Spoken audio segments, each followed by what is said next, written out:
This morning on DC News Now, marching for Israel.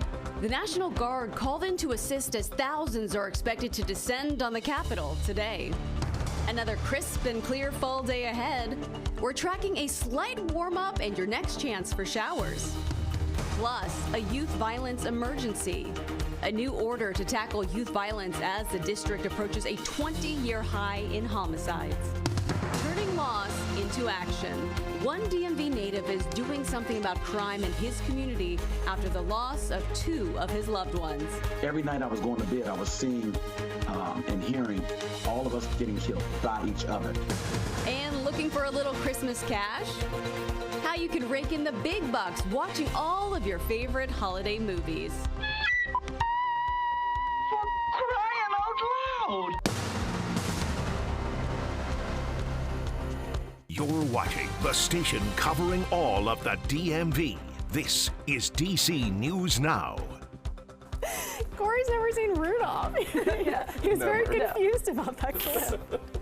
I've seen it. I actually have the DVD still. You can borrow it. If you have a DVD player, because a lot of people I have don't one, anymore. but I could think of a million things I'd rather watch, and that's not one of them. Well, I'm excited for it. Good morning. It is 6 o'clock on a, what is it, Tuesday morning? It is Tuesday. Well, and it's exciting. If you go to ICE at Gaylord Corey is National, so it's Rudolph. disgusting. Yeah. You can make his nose light up. Not if it makes that noise. That's the noise it makes. Why? Because I don't know. That's a great And point. he's Rudolph. I need to watch it again. Yeah. Yeah. I thought something was wrong with the video. Anyways, good morning. I'm Tonight Right. Yeah, good morning to you. I'm Corey James. Shanika, she's tracking the roads out there for you this morning to get you out the door. We're going to check in with her in just a moment. But turning things over to Jackie, who's monitoring the forecast. And as we know, this Tuesday morning, it is cold, but not as cold as yesterday. So that's some good news for folks. Exactly. Good news out there this morning, but it is still chilly out there. You still need that heavier jacket, but at least it's not quite as cold as yesterday morning. And we're starting off clear and dry out there. High pressure in control again today, and that will allow those temperatures to bounce back. Upper 50s to near 60, which is nearly seasonable. But current temperatures, seeing a lot of 40s on the map. Upper 40s in D.C. currently, 44 in Hagerstown. We're upper 20s in Manassas, right around the freezing mark. Culpeper, Orange, as well as Fredericksburg. Now today we'll see those highs upper 50s, right around 60 tomorrow. Then we're mid to upper 60s Thursday, so a gradual warming trend through Thursday, and that continues into Friday. Friday a little bit warmer, but Friday could see some late day, or I should say later on the evening, rain showers as the cold front approaches. More details and timing on that coming up. But Shanika's here with the latest timing on those roadways. How's traffic this morning? All right. Well, traffic is not looking good right now throughout. This is the Capitol Beltway in Montgomery County. So just the outer loop stretch, you are going to see a problem past 29 and right near Georgia Avenue. So do watch for some heavy congestion. You got a lot of brake lights out there. The inner loop, it's looking good. No problems. And throughout Prince George's County and over to Northern Virginia, you're not seeing any traffic like this. So just beware of that. Suitland Parkway right near Branch Avenue, you got another crash. So beware of that as well, guys. Thank you, Shanika. Tens of thousands of demonstrators expected to march on the National Mall in support of Israel. Yeah, the Jewish Federation of Israel is calling on the release of hostages from Hamas. DC News Now's Liberty Zabala is live this morning at the National Mall with why the National Guard is being called in to help. Liberty, good morning. Good morning, Corey and Tanaya. Well, security has been enhanced significantly here at the National Mall. We're already seeing several patrol cars in the area. Roads are blocked. There are several parking restrictions, and MPD is calling in extra support to make sure things don't get out of hand. Now, the Jewish Federation of Greater Washington is holding this march for Israel today. They are calling for the release of the more than 200 hostages kidnapped by Hamas. They are also standing in support of Israel after Hamas's October 7th attack that killed 1,200 people. The demonstrators are calling for an end to anti-Semitism. Now, an estimated 100,000 demonstrators are expected to rally here at the National Mall, and this comes after thousands of demonstrators marched across D.C. a few weeks ago in support of Palestinians, calling for a ceasefire. Mayor Muriel Bowser says the district is monitoring this situation. It is also paying close attention to a number of buses coming into the area. I think it's important to show solidarity with Israel, with the Jewish people. And MPD says there are no credible threats at this time, but the gates do open here at 10 this morning, and the rally is expected to take place between 1 and 3 p.m. And Shanika has more on your road closures because of this event. Shanika? Yeah, good morning, Liberty. We're keeping an eye on road closures for today's march. Now, Metro PD says there'll be no vehicle traffic until 6 p.m. tonight in the following areas: 3rd Street Northwest to Independence Avenue Southwest, Madison Drive right near 14th Street in Northwest, Jefferson Drive, 14th Street Southwest, and Maryland Avenue to 3rd Street Southwest. Police say the 12th Street Tunnel will also be closed.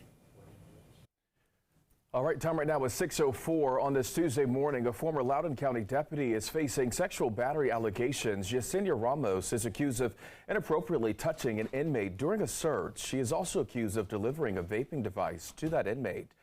The incidents allegedly happened between August 8th and August 13th. The victim is no longer incarcerated. The sheriff's office placed Ramos on leave and then ended her employment back in September. She is expected to appear in court next month. Arlington County Police say a Laurel man is in jail for shooting a teen over the weekend. This happened around 4:30 Sunday afternoon along Langston Boulevard. Officials say 53-year-old Ahmed Namnoon was working as a security guard when a group of teens broke into the former Keybridge Marriott. Officials say that is when Namnoon approached the teens and shot at them. Authorities tell us one teen was hit and later went to the hospital with minor injuries. And a 13-year-old is in police custody this morning accused of killing his father. Police say this happened Sunday morning on 16th Street in Northwest D.C. Now officials say crews found a man stabbed inside of a building there. They say he died at the scene. Authorities have identified him as 41-year-old Travis Dash. Now they say that he is the suspect's father. That teen is now charged with second-degree murder. And D.C. Mayor Muriel Bowser is issuing a new public emergency in the city. Yeah, this is all over crime and violence involving kids. D.C. News Now's Lex Juarez is live outside the Wilson building, breaking this all down for us this morning. And Lex, what does this emergency order do, and what are community members also saying about it? Right, well, one of the main things that this emergency order does is it opens up space for kids at shelters and secured facilities. Now, something that community advocates are concerned about is that they're worried this doesn't address the root cause of violence and trauma. And something else that they're concerned about that this public order doesn't do, they say, is address the lack of resources that the kids who are caught up in violence and trauma need. Now, the order lets the district bypass administrative red tape to find places for youth at different homes and treatment centers, and it also incentivizes private providers to open more homes and shelters for girls. Additionally, it speeds up renovations that are going on at the Youth Services Center, but there's a concern among community advocates that we need more than just detention. They say the focus should be shifted to prevention. However, Mayor Bowser's team does say the order helps with that and finding necessary rehabilitation as well. We don't want our young people in secure detention. And we're working ways to find ways in a challenging system to identify and provide rehabilitative services and supports. Well, Mayor Bowser also issued a separate emergency order, that one related to the opioid crisis. And according to her office, since 2018, the number of opioid-related fatal overdoses in the district have doubled. Just last year in 2022, that number was over 450 deaths. Live in Washington, I'm Lex Juarez, DC News Now. Thank you, Lex. Your time right now is 6:08. D.C. is giving free dash cameras to delivery and rideshare drivers once again. This program aims to keep drivers safe and is partially funded by a $500,000 investment from DoorDash. The giveaway is from 9 a.m. until 5. It is being held in the RFK Parking Lot 3 on East Capitol Street Northeast. You do not need to make an appointment for this. And Uber is also working to improve safety for rideshare drivers. The change would take effect next year. Upcoming changes to the app include expanding verification of riders' identities through photo ID. Uber will also expand their Record My Ride program, which allows drivers to record video of their trips without a dash camera. The app will also integrate Android Auto. Clarksburg's high school's principal in Montgomery County is retiring. Edward Hoso says he is stepping away from the administrative role January 1st. In a letter to families yesterday, he thanks students and parents for their support. He says he is looking forward to spending more time with his family and working in education and other aspects. Hoso has been principal at Clarksburg High since 2017. An American Education Week is now underway. This is a time to appreciate the hard work of teachers and all school workers. But some schools are facing challenges, including teacher shortages. The Washington County Teachers Association says burnout is having a big impact on staff. We know that the educator pipeline is drying up. Not as many people are going into education. Also, teachers are just leaving the profession altogether. Teachers are leaving, they're burning out, they're depressed, student behaviors are challenging. Washington County hopes to hire another 46 teachers as soon as possible. They also need 17 new bus drivers. All right, time is almost up for families to take the DC Education Survey. It is sponsored by the Office of the Deputy Mayor of Education.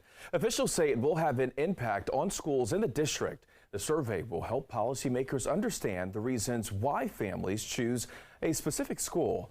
Officials also say it will help identify what is going well and what can be done to improve at schools and students' current schools.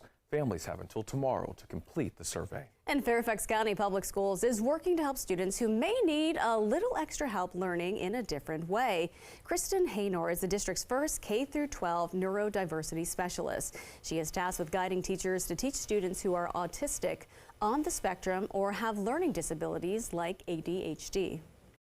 Our environmental design practices, whether that's through curriculum and instruction or even our physical spaces in our buildings, they are valued, they are worthy, and they are enough. According to the Virginia Department of Education, 16% of FCPS students are in special education this year.